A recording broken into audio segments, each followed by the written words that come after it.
This is the story of a man named Stanley. Stanley worked for a company in a big building where he was employee number 427.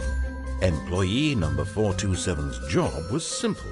He sat at his desk in room 427 and he pushed buttons on a keyboard. Orders came to him through a monitor on his desk, telling him what buttons to push, how long to push them, and in what order. This is what employee 427 did every day of every month of every year. And although others might have considered it soul-rending, Stanley relished every moment that the orders came in, as though he had been made exactly for this job. And Stanley was happy. And then one day, something very peculiar happened. Something that would forever change Stanley. Something he would never quite forget. He had been at his desk for nearly an hour when he realized that not one single order had arrived on the monitor for him to follow. No one had showed up to give him instructions, call a meeting, or even say hi. Never in all his years at the company had this happened, this complete isolation. Something was very clearly wrong. Shocked, frozen solid, Stanley found himself unable to move for the longest time. But as he came to his wits and regained his senses, he got up from his desk and stepped out of his office.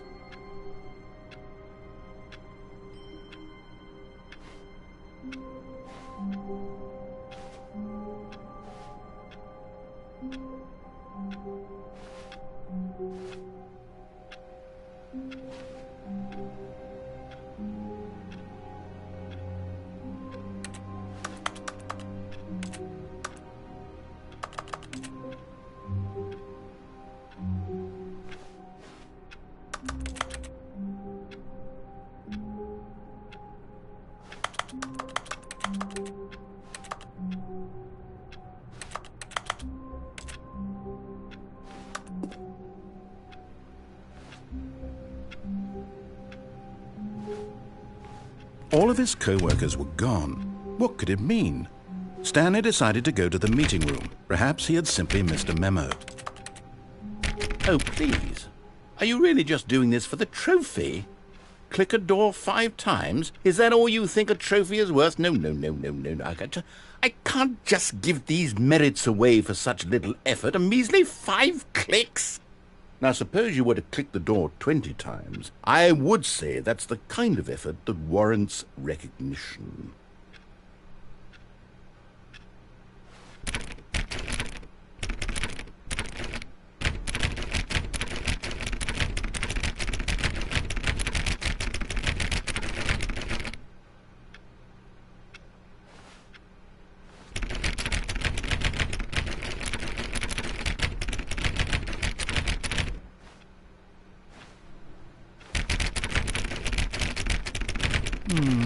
I have to say, I'm still not feeling the satisfaction of witnessing true effort for a noble cause. Perhaps 50 clicks will do it. Yes, almost certainly 50 clicks.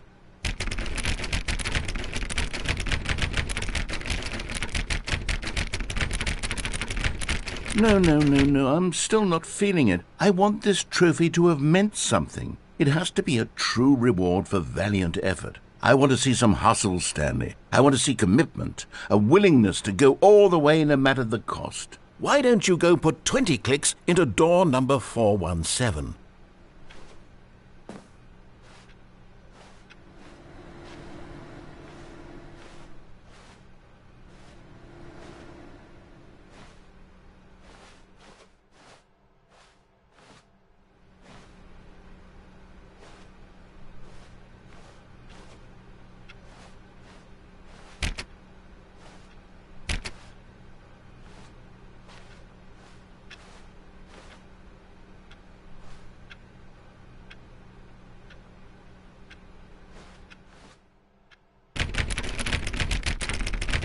Oh, great. Now, go click a few times on door 437.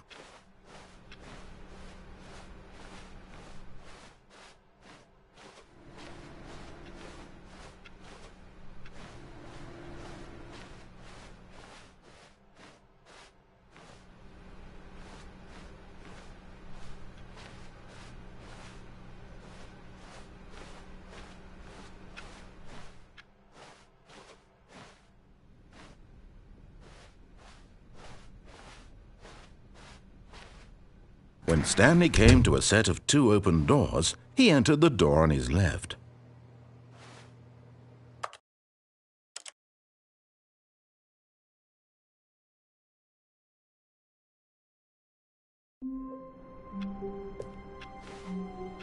All of his co-workers would... Oh, please. Are you really just doing this for the trophy? Click a door 5 times? Is that all you think a trophy is worth? No. I can't just give these merits away for such little effort. A measly 5 clicks? Now, suppose you were to click the door 20 times. I would say that's the kind of effort that warrants recognition.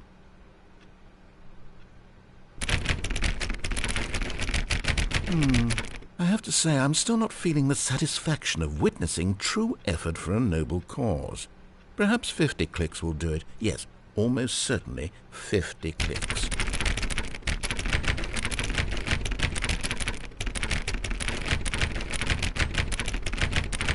No, I'm still not feeling it. I want this trophy to have meant something. It has to be a true reward for valiant effort. I want to see some hustle, Stanley. I want to see commitment, a willingness to go all the way no matter the cost. Why don't you go put 20 clicks into door number 417?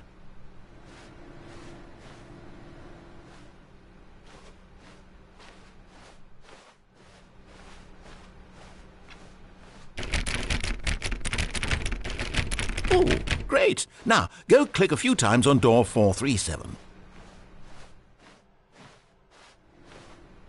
Excellent! I think we're getting somewhere. Now, door 415. Let's give it 10 clicks or so.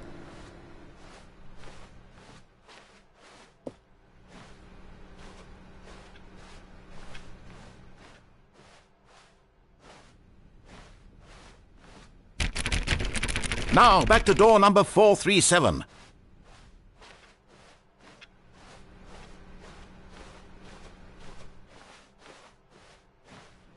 Let's see. How about you click on, well, I don't know, the copy machine?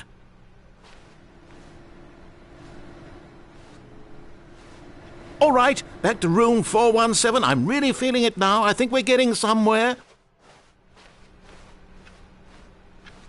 Okay, now go climb on employee 419's desk.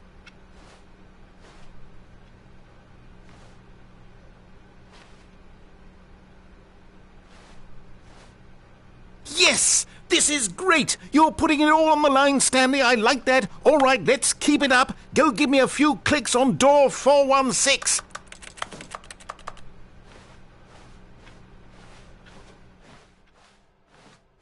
We've almost got it! Now the copy machine, do that one again!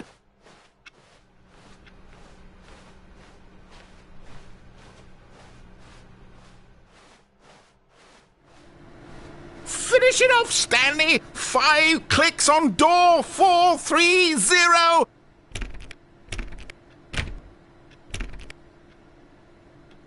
Yes! We did it!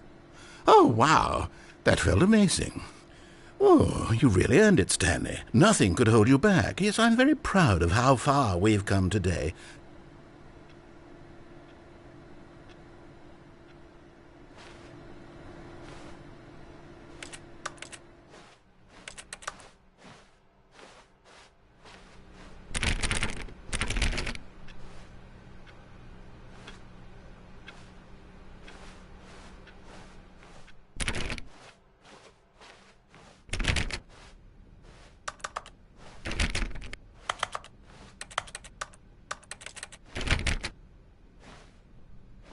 When Stanley came to a set of 2 open doors, he entered the door on his left.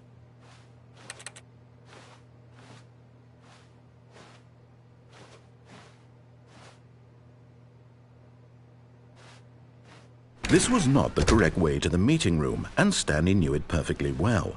Perhaps he wanted to stop by the employee lounge first, just to admire it.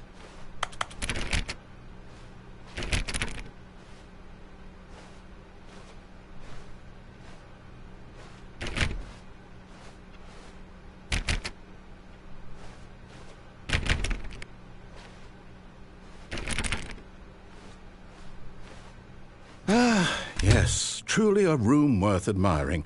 It had really been worth the detour after all, just to spend a few moments here in this immaculate, beautifully constructed room. Stanley simply stood here, drinking it all in.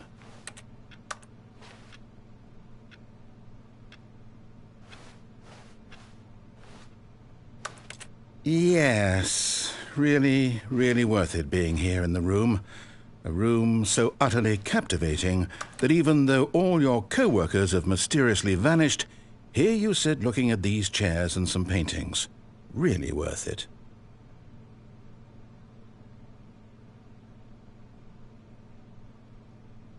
At this point, Stanley's obsession with this room bordered on creepy and reflected poorly on his overall personality. It's possible that this is why everyone left.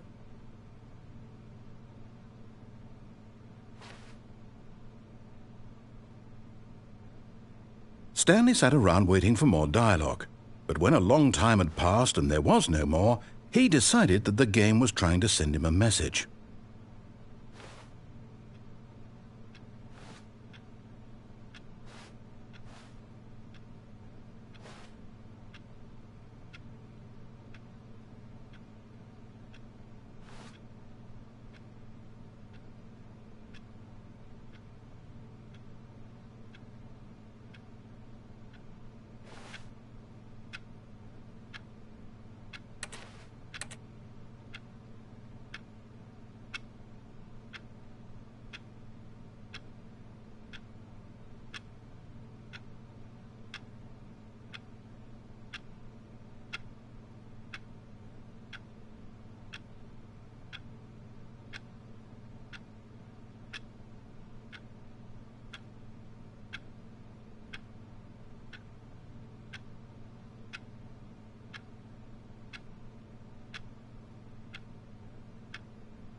But at last, he'd had enough of the amazing room and took the first open door on his left to get back to business.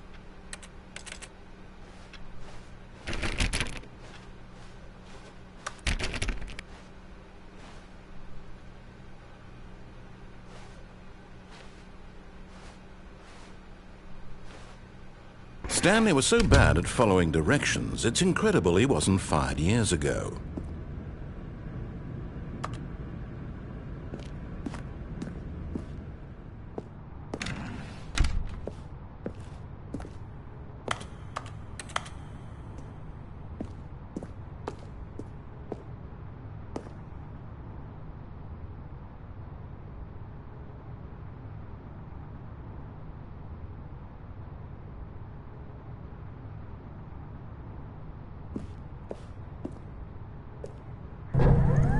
Look, Stanley, I think perhaps we've gotten off on the wrong foot here.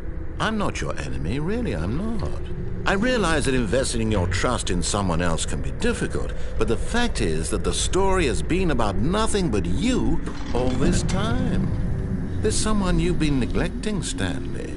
Someone you've forgotten about. Please, stop trying to make every decision by yourself. Now, I'm not asking for me, I'm asking for her.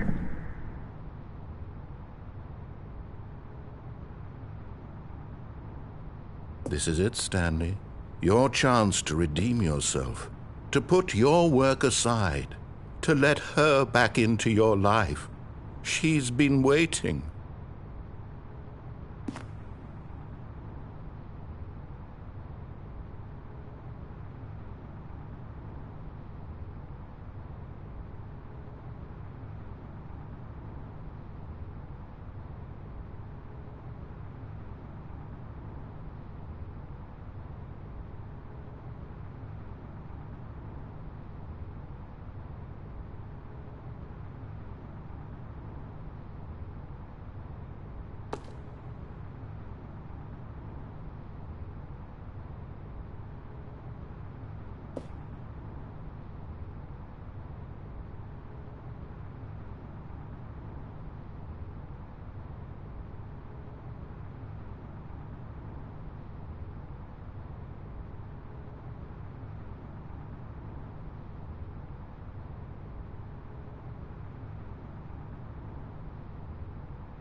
Testing 1 2 1 2. Is this working? Testing 1 2 1 2. I've been mute this whole time. Wow. But yeah, is it Marla? Is it Kenna? Or was it Michelle Obama?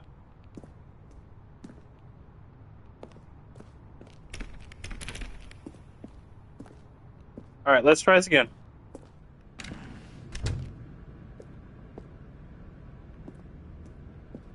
Who has been?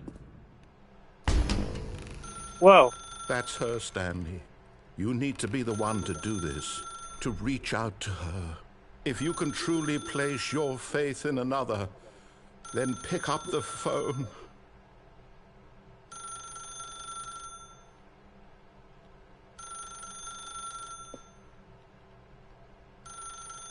I don't feel comfortable with it.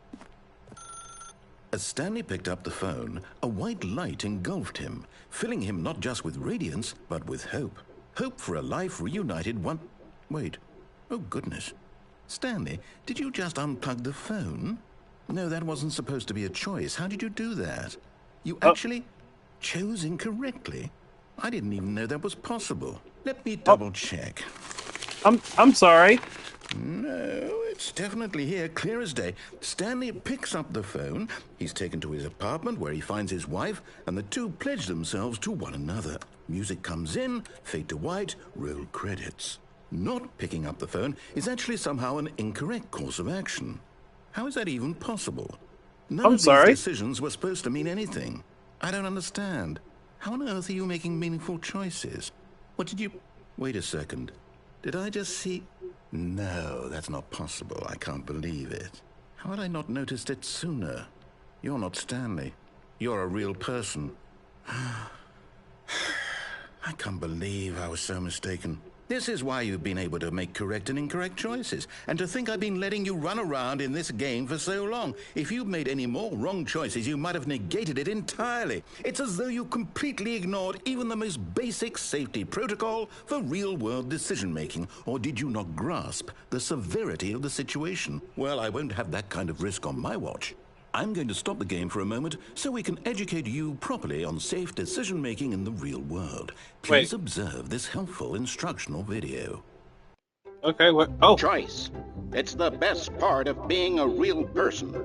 But if used incorrectly, can also be the most dangerous. For example, in this scenario, a hypothetical real person named Rupert has a choice. He could invent a machine that eliminates food shortages across the world to make life better for all people. Or he could spend years of hard work forgetting how to read. Which choice would you make? Remember that unlike here, the real world makes sense, and at no time should you make a choice that does not conform to rational logic. If you find yourself speaking with a person who does not make sense, in all likelihood, that person is not real. Allow the person to finish their thought, then provide an excuse why you cannot continue talking. Turn to a partner and practice saying, "My goodness, is it 4:30? I'm supposed to be having a back, sack, and crack." Wait, what? Excellent. Making choices on a regular basis is the best part to a healthy decision-making process. Most medical professionals recommend making at least 8 choices per day. Do you make more than 8? Less? And finally, if you begin to wonder if your choices are actually meaningful and whether you'll ever make a significant contribution to the world, just remember that in the vast infiniteness of space, your thoughts and problems are materially insignificant, and the feeling should subside. At this time, your instructor will guide you in an exercise to test and reinforce the material covered in this video. Really? Okay. Welcome back. You may have noticed that this room has begun to deteriorate as a result of narrative contradiction. But not to worry. Now that you're properly informed on good decision-making, we're going to revisit a choice you made just a few minutes ago and see what the correct thing to do would have been. This way, please. Okay.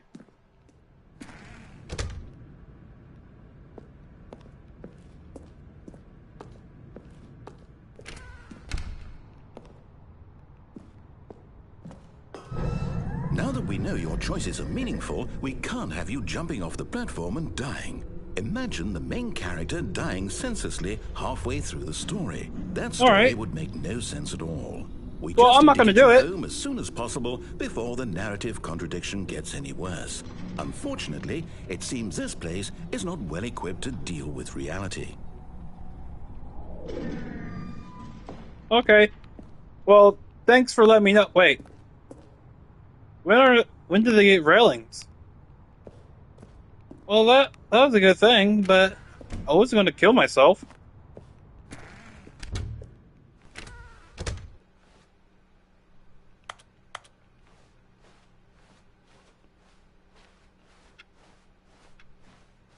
Okay, we go through the break room. Almost there. You'll take the door on the left, back to the correct ending, the story will have resolution once again, and you'll be home free in the real world. Okay, we go this way. Now remember, all you need to do is behave exactly as Stanley would. That means choosing responsibly and always putting the story first. I'm quite sure you'll be up to the task. Just follow my lead and you'll be fine. All right. Okay.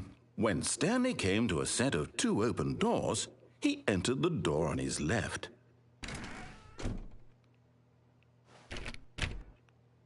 Okay. I have to go on the door on the left. But I want to make up for the phone thing, but here. What if I close it?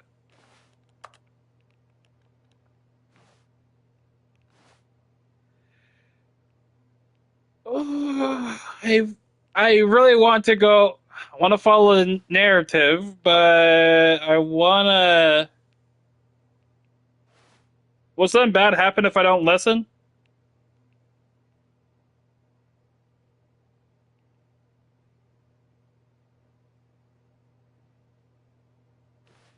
I want to go to the right.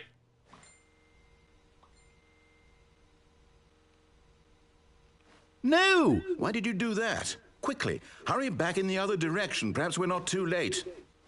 Okay.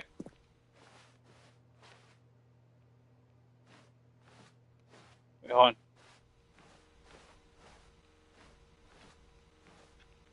Whoa, what happened? Okay. I gotta go left.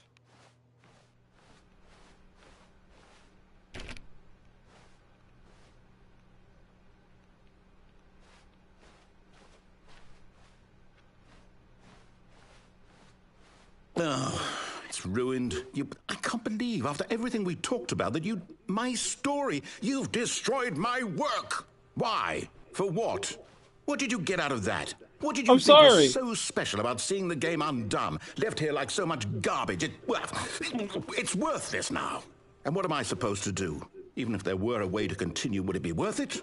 To know that my story is now incorrect? How can I go back to that? I can't erase that knowledge. I'll have to live with it forever, reliving its impossibility forever. I couldn't live that way.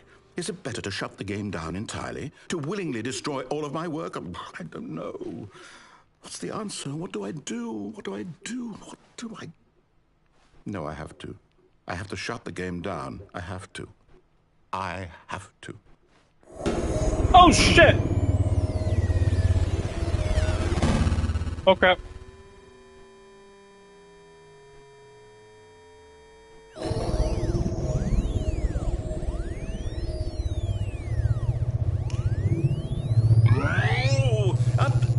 I'm here. I'm still here. Here in this pile of rubbish. With you. You, who thought you were so clever. Now look where we are. My entire game is destroyed. It was the only thing in the world that was mine, and you've run it into the ground. What, did you think that would be funny? You just had to see? Didn't I impress upon you how important it was to be like Stanley?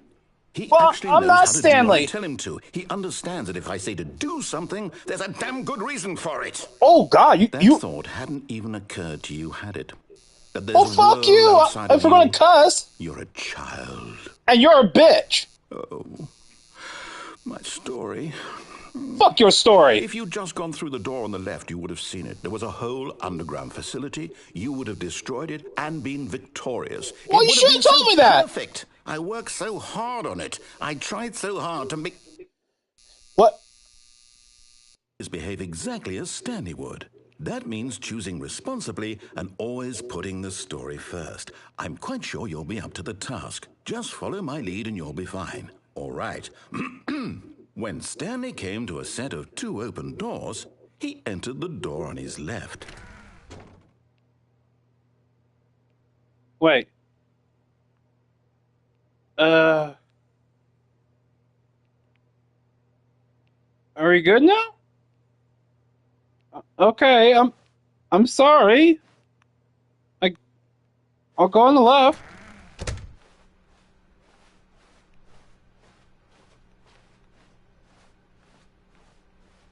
Yet there was not a single person here either.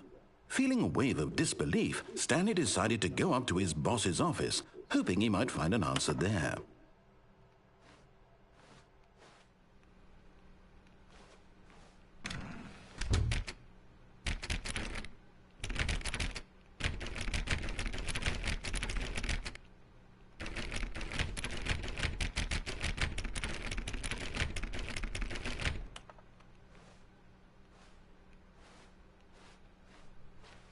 Coming to a staircase, Stanley walked upstairs to his boss's office.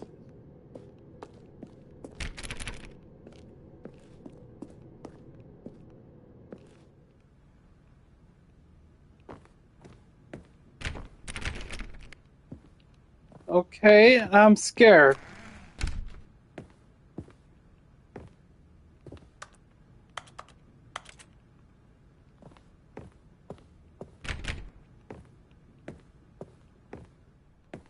Stepping inside his manager's office, Stanley was once again stunned to discover not an indication of any human life. Shocked, unraveled, Stanley wondered in disbelief who orchestrated this, until he saw the door with a voice receiver next to it.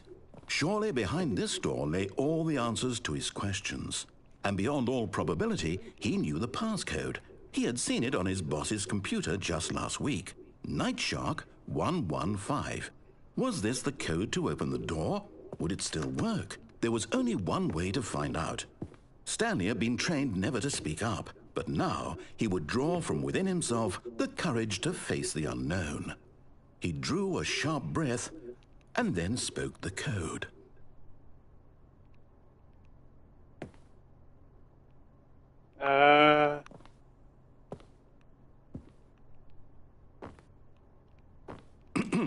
Stanley spoke the code. Night Shark 115.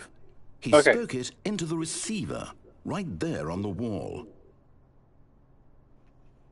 Night Shark 115. I'm sorry, is there a problem? You didn't mishear me, did you? Please speak the code into the receiver. Okay. Otherwise we can't get on with the story. This is a crucial step. Okay, I'm trying. Night Shark 115. Okay, fine, you're not going to do it, but you know what?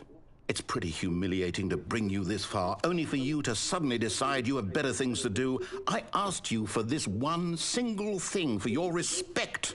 The kind of respect Stanley shows for his choices. He knows what it means to take a story seriously.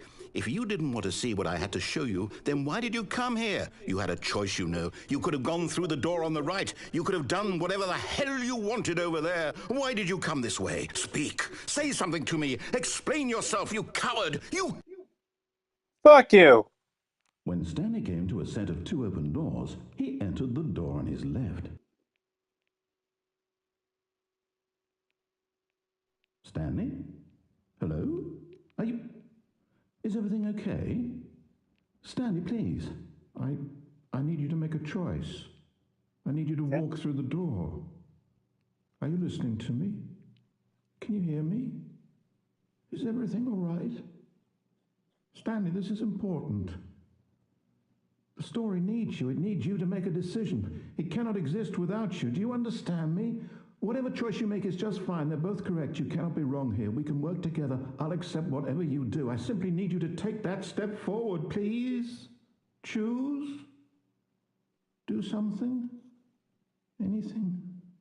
This is more important than you can ever know. I need this. The story needs it.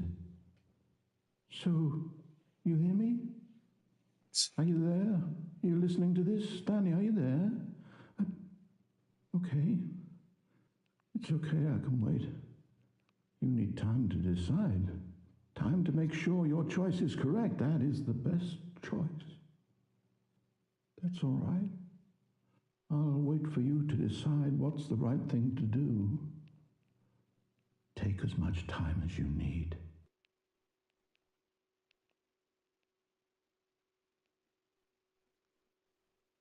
Okay then. Well.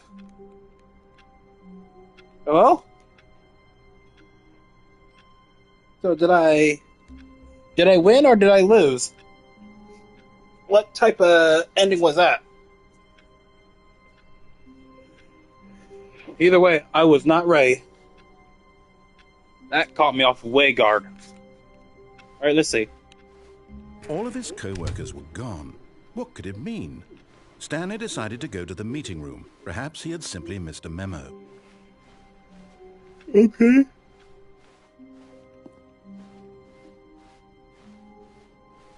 When Stanley came to a set of 2 open doors, he entered the door on his left.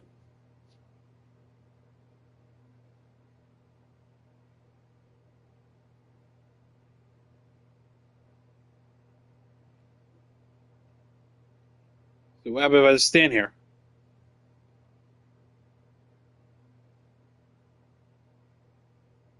Do you show compassion like you did earlier?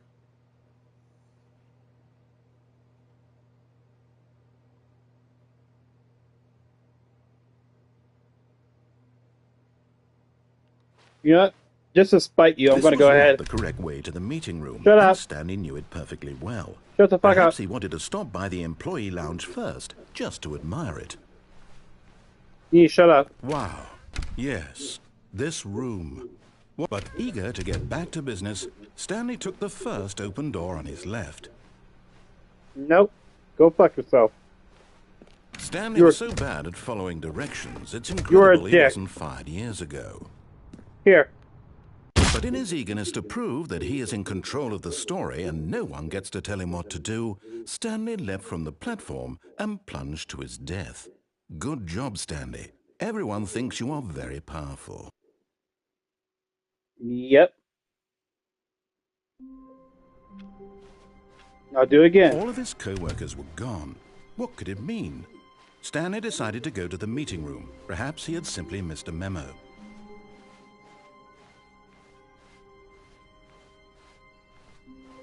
When Stanley came to a set of 2 open doors, this was not the correct way to the meeting room, and Stanley knew it perfectly well. Perhaps he wanted to stop by the employee lounge first, just to admire it. The lounge was sublime, a work of art. But eager to get back to business, Stanley took the first open door on his left. Stanley was so bad at following directions, it's incredible he wasn't fired years ago. Look, Stanley, I think perhaps we've gotten off on the wrong foot here. I'm not your enemy, really, I'm not. I realize that investing your trust in someone else can be difficult, but the fact is that the story has been about nothing but you all this time. There's someone you've been neglecting, Stanley. Someone you've forgotten about. Fuck them. Please, stop trying to make every decision by yourself. Now, I'm Shut not up. asking for me, I'm asking for her. This is it, Stanley. Your chance to redeem yourself. To put your work aside. To let her back into your life. She's been waiting. That's her, Stanley. You need to be the one to do this. To reach out to her. If...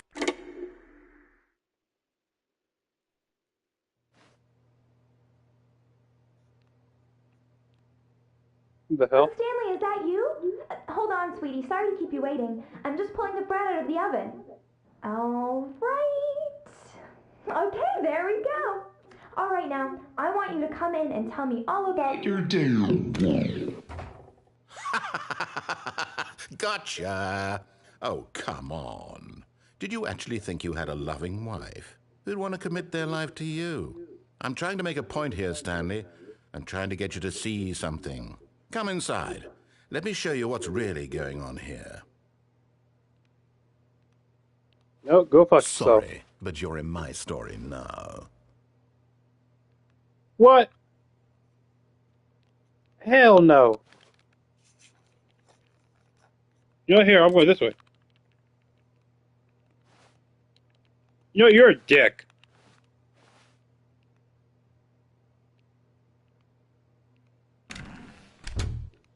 This is a very sad story about the death of a man named Stanley.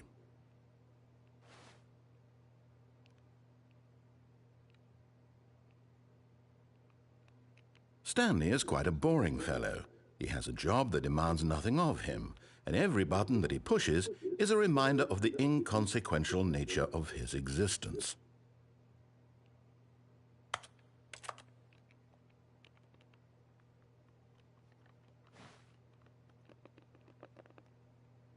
Please press. Oh my god. Look at him there, pushing buttons, doing exactly what he's told to do. No. Now he's pushing a button. Now he's eating lunch. Now he's going home. Now he's coming back to work. One might even feel sorry for him, except that he's chosen this life. Nope. Fuck off. Wait. Wait.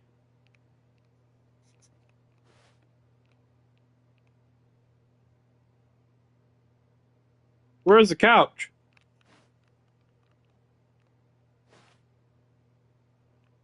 Damn it, where's the couch? But in his mind, in his mind he can go on fantastic adventures. From behind his desk, Stanley dreamed of wild expeditions into the unknown, fantastic discoveries of new lands. It was wonderful. And each day that he returned to work was a reminder that none of it would ever happen to him.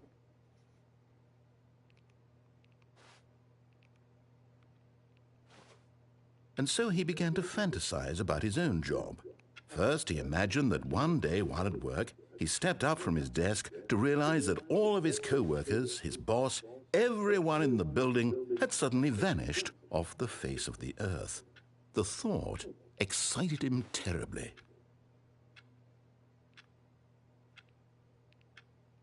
So he went further. He imagined that he came to two open doors and that he could go through either. At last, choice. It barely even mattered what lay behind each door. The mere thought that his decisions would mean something was almost too wonderful to behold. As he wandered through this fantasy world, he began to fill it with many possible paths and destinations. Down one path lay an enormous round room with monitors and mind controls. And down another was a yellow line that weaved in many directions. And down another was a game with a baby. And he called it the Stanley Parable. It was such a wonderful fantasy, and so in his head he relived it again, and then again, and again, over and over, wishing beyond hope that it would never end, that he might always feel this free. Surely there's an answer down some new path, mustn't there be? Perhaps if he played just one more time. Okay. But there is no answer. How could there possibly be? In reality, all he's doing is pushing the same buttons he always has. Nothing has changed. The longer he spends here, the more invested he gets, the more he forgets which life is the real one. Okay.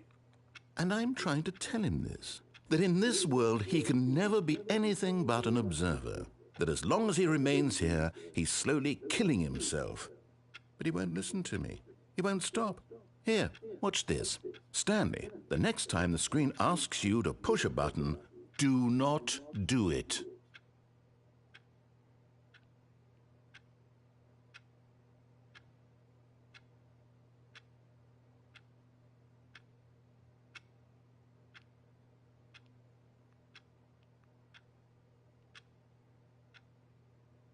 Okay, so next button that comes up, do not do it. Okay.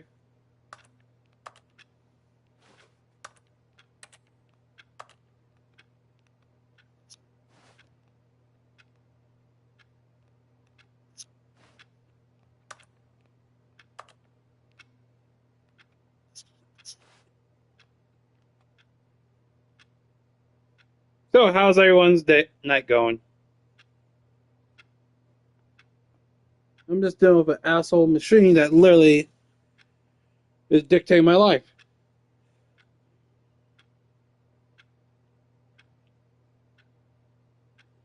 But hey, you gotta love that, right?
Is he waiting? I didn't know.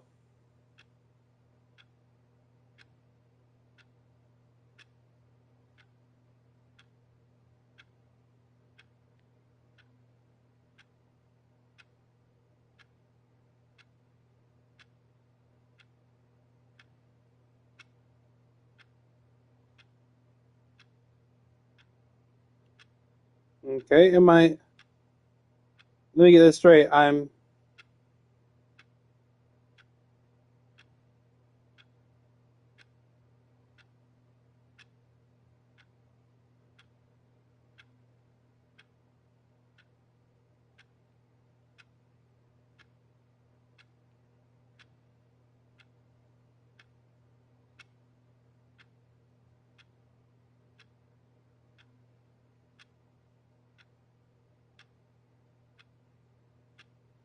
Alrighty then. So I'm gonna go ahead and press it now because he ain't doing shit. You see? Can he just not hear me? How can I tell him in a way that he'll understand that every second he remains here, he's electing to kill himself? How can I get him to see what I see? How can I make him look at himself? I suppose I can't, not in the way I want him to. But I don't make the rules. I simply play to my intended purpose, the same as Stanley. We're not so different, I suppose. I'll try once more to convey all this to him. I'm compelled to. I must. Perhaps, well, maybe this time he'll see. Maybe this time. And I tried again, and Stanley pushed a button. And I tried again, and Stanley pushed a button. And I tried. What?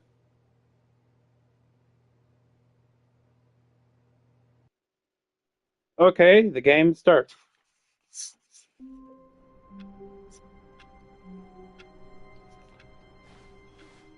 All of his co-workers were gone. What could it mean? Stanley decided to go to the meeting room. Perhaps he had simply missed a memo. Alright, fine. I'll finally go through with it.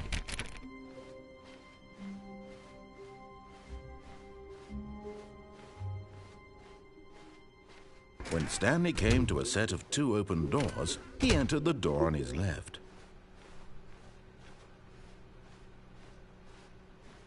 Yet there was not a single person here either. Feeling a wave of disbelief, Stanley decided to go up to his boss's office, hoping he might find an answer there. Stanley stepped into the broom closet, but there was nothing here, so he turned around and got back on track.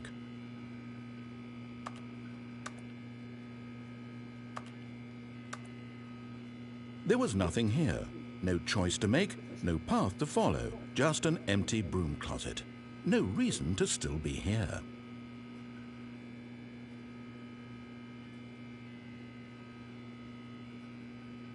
It was baffling that Stanley was still just sitting in the broom closet. He wasn't even doing anything. At least if there was something to interact with, he'd be justified in some way. As it is, he's literally just standing there doing sweet FA.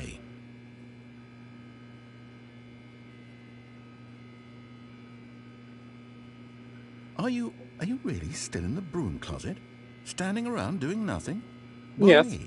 Please offer me some explanation here. I'm genuinely confused. Because I'm curious. How does it go? You do realize there's no choice or anything in here, right? If I'd said Stanley walked past the broom closet, at least you would have had a reason for exploring it to find out.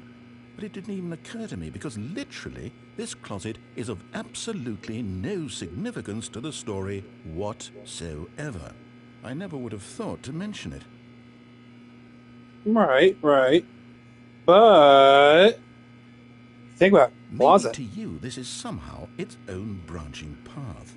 Maybe when you go talk about this with your friend, you'll say, "Oh, did you get the broom closet ending? The broom closet ending was my favorite." I hope your friends find this concerning. No, not really. They know I'm spontaneous and I'm random. So, deal with it. Stanley was fat and ugly and really, really stupid. He probably only got the job because of a family connection. That's how stupid he is. That or with drug money. Also, Stanley is addicted to drugs and hookers.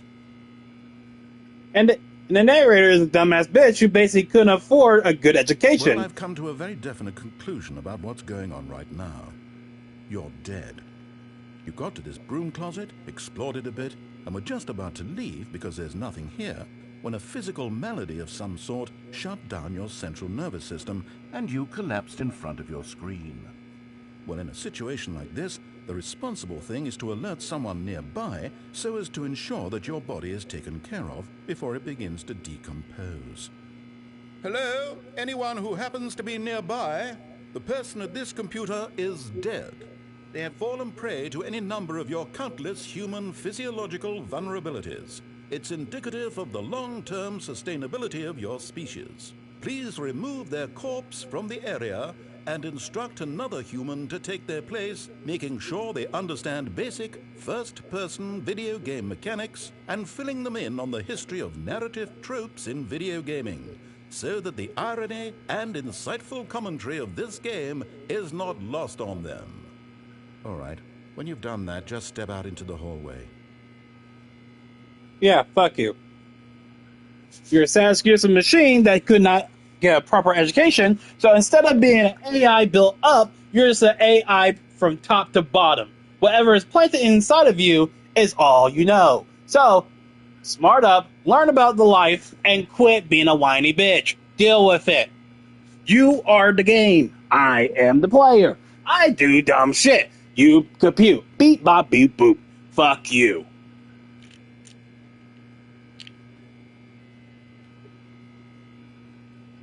Listen, I don't like being a dick to you, but you're going to be an asshole, you're going to get asshole behavior.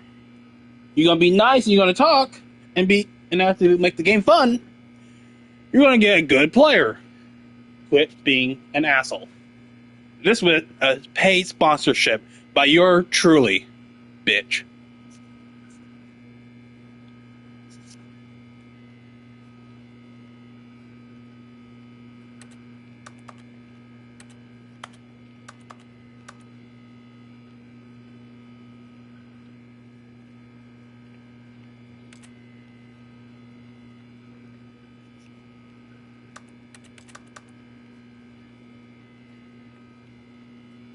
Alright, I'll step out. So you too? Unbelievable. I'm at the mercy of an entire species of invalids. Perhaps there's a monkey nearby you can hand the controls to. A fish? Fungus? Look, you can hammer out the details. I'm not particularly picky. I'll just be waiting for when you're ready to pick up the story again.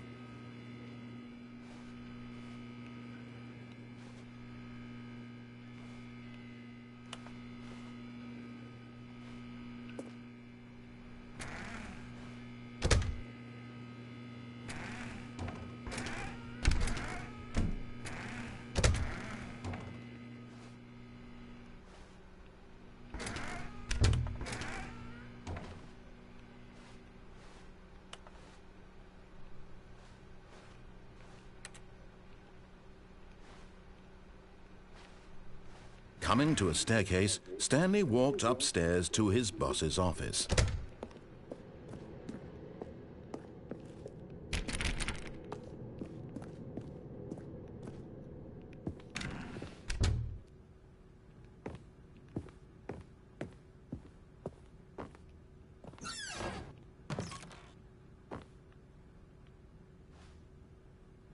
To be rich, is it a crime? To commit a crime, isn't it rich? What a life it would be to have picked just one.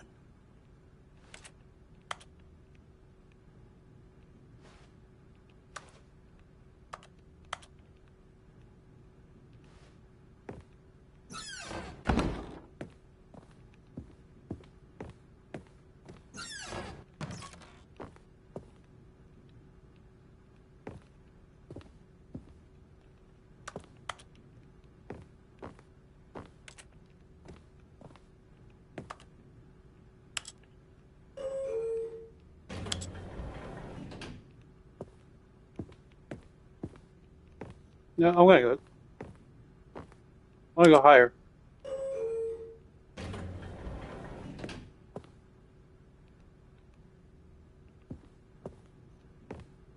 What if I go down?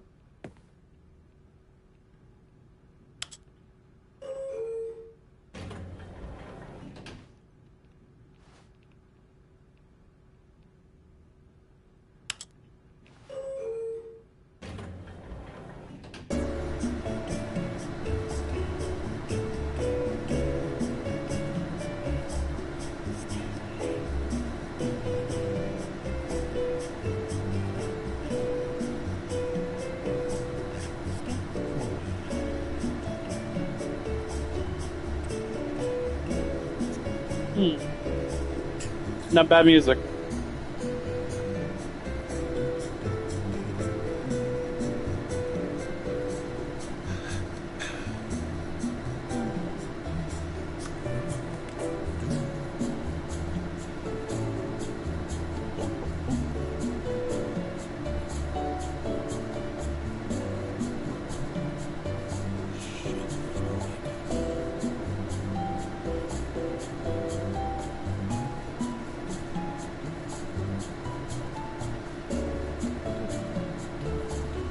How far am I going?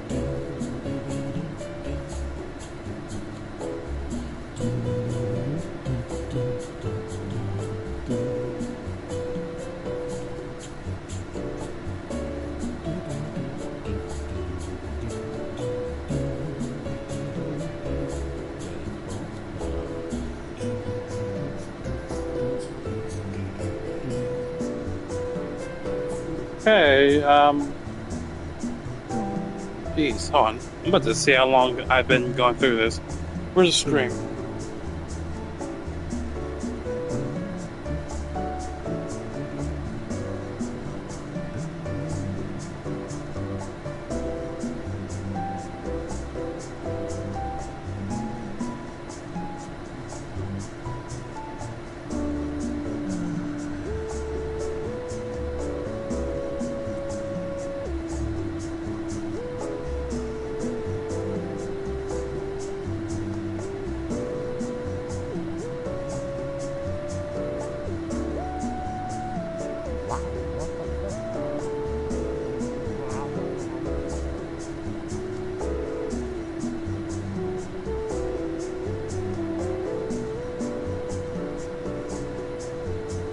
Okay.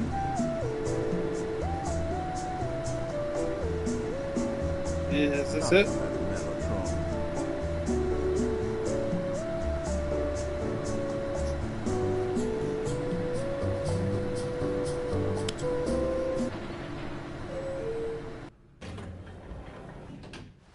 Wait, what?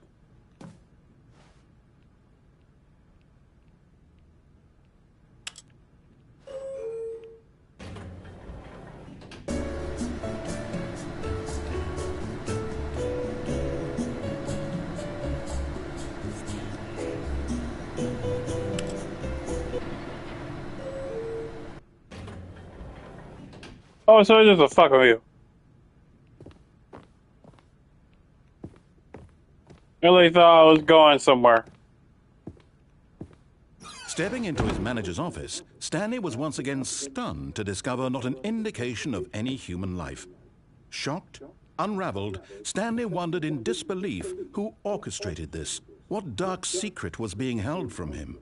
What he could not have known was that the keypad behind the boss's desk guarded the terrible truth that his boss had been keeping from him. And so the boss had assigned it an extra secret PIN number, 2845. But of course, Stanley couldn't possibly have known this.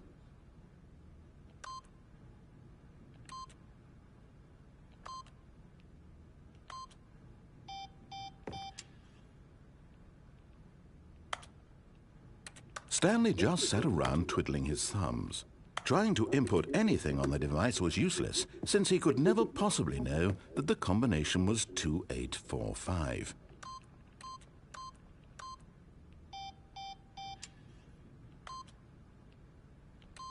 "2845.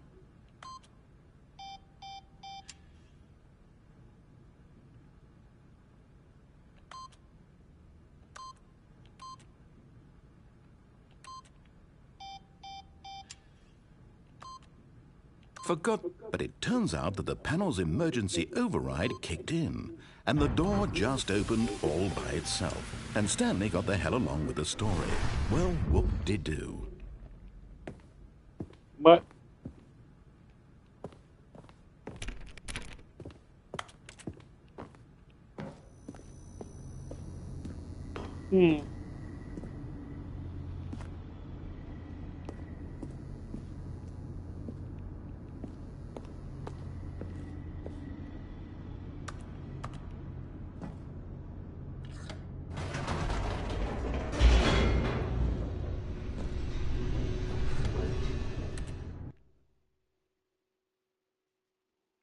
Descending deeper into the building, Stanley realized he felt a bit peculiar. It was a stirring of emotion in his chest, as though he felt more free to think for himself, to question the nature of his job. Why did he feel this now, when for years it had never occurred to him? This question would not go unanswered for long.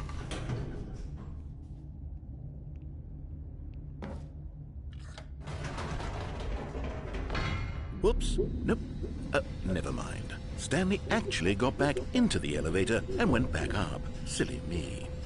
Why did Stanley do that when he knew that it would just lead back to his boss's office? Well, that's a great question. I just can't wait to find out.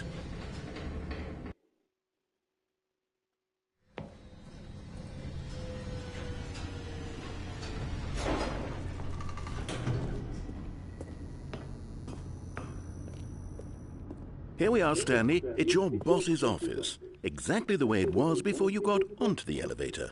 It's still just exactly what it is. What a decision you've made to come up here and look at the office again.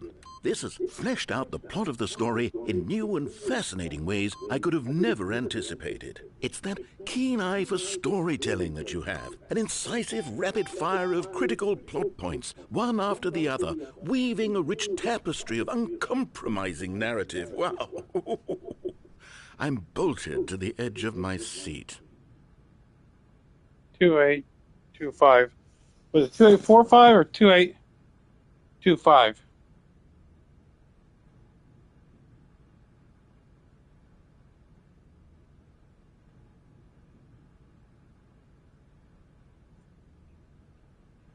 Yeah, it's 2845. 284.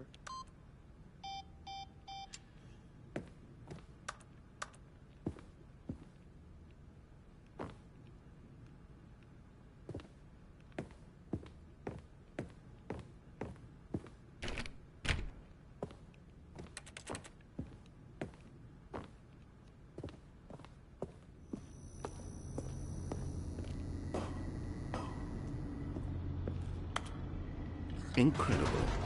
Now he's getting back into the elevator and going down again. Ladies and gentlemen, how does he keep coming up with all of this?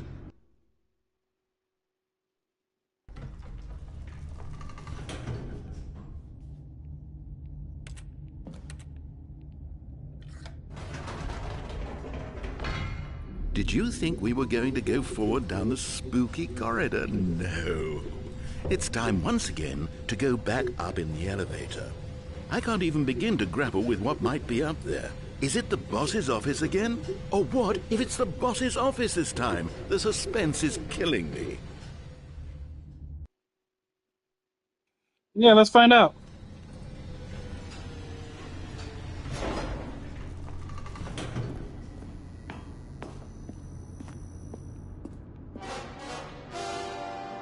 Oh my god! It's the boss's office. This absolutely changes everything for me. Give me a time out here for a minute while I process this.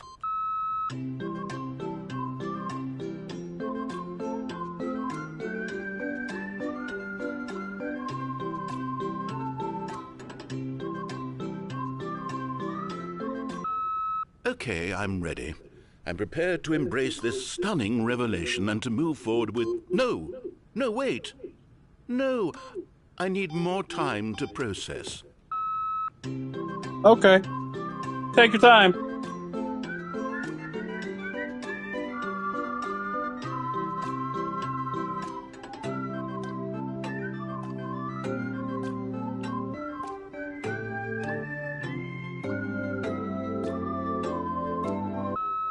All right. I have fully come to terms with it. I have made space in my worldview for this astonishing new reality. As before, I turn to your expert eye for gripping narrative, Master Stanley. All right.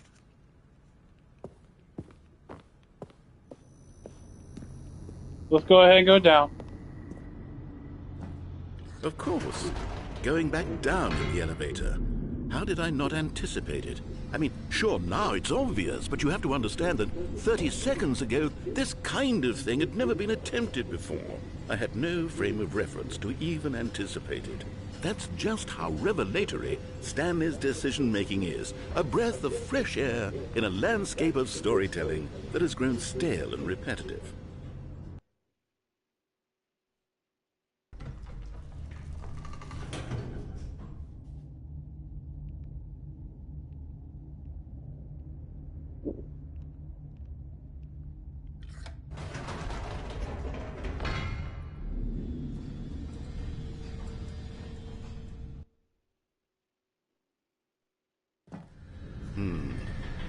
You know what? I've just thought of something. Hold on, let's stop for a moment. Don't you realize? It's the anticipation, Stanley. You and I, we have no way of knowing what will be at the top of this elevator.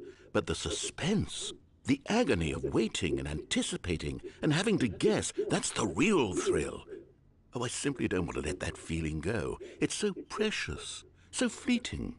Why don't we take this elevator ride nice and slow? There we go. Isn't this so much more exciting? You know, Stanley, it seems like nowadays the only thing that audiences want is to be shocked as loudly and frequently as possible. They want big, explosive moments flung right in their faces from the very moment that things get started.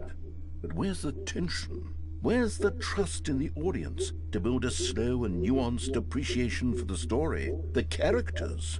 Why aren't we given time to imagine the surprises? To have to think and to anticipate and then to marvel at the eventual reveal. This is storytelling, Stanley.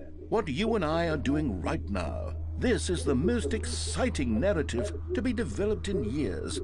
And it's really all because of you. You're the one who took this bold step of revisiting the exact same locations over and over. Truly, I mean it. This is unique and different. It's not like anything else out there. You see, I want stories that surprise me, Stanley. I want to have to think.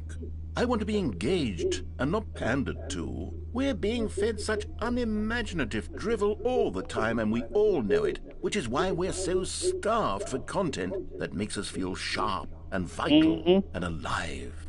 That's why people like you so much, Stanley. Because you're not afraid to spit in the face of tradition. You're a role model, you know? People look up to you. Which is why... Oh, I didn't know when to spring this on you, but, well, I've gathered a little press conference for you, so that you can talk about your work and your storytelling and your life. Yes, I know you're not much for the public eye, but I thought it would especially mean a lot to the people who have been following you from the beginning. They really look up to you, Stanley. I don't know if you realize the impact you have on them. This is the kind of gesture that might leave a tremendous impact on them for the better. Oh, good, we're here.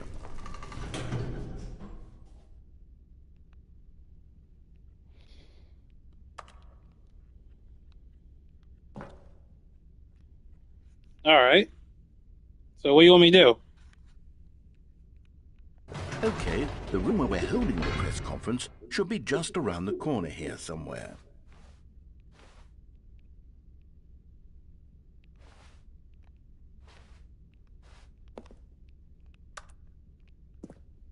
The world's healthiest human being. All tricks revealed. Now how we did it. The pyramid. Live. The guy who went to Mars. All eyes on Stanley, live on stage.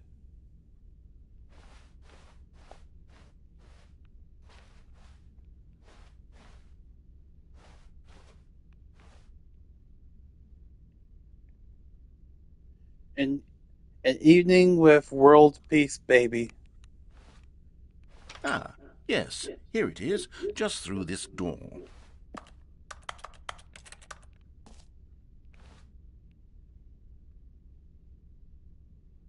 Tonight on stage, Stanley. Tonight.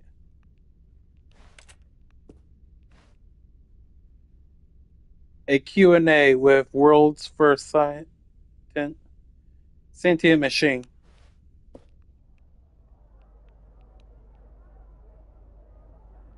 Doing great. A conversation with Alexander the Great. All right, are you ready? I've told them you're going to speak a little bit about the nature of surprise in storytelling and what it means to craft a truly unpredictable narrative. Oh, don't worry, you'll do great. Just be yourself and speak from the heart. I'm really proud of you, Stanley. Okay, it looks like they're ready for you. Go get them.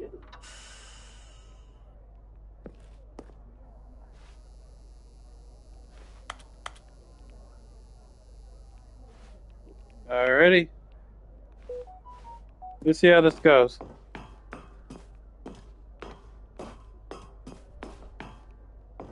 And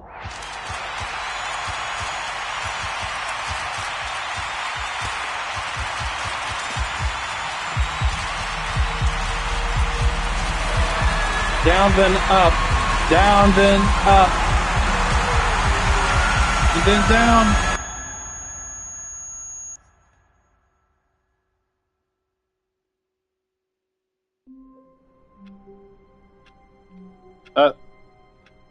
We're back again.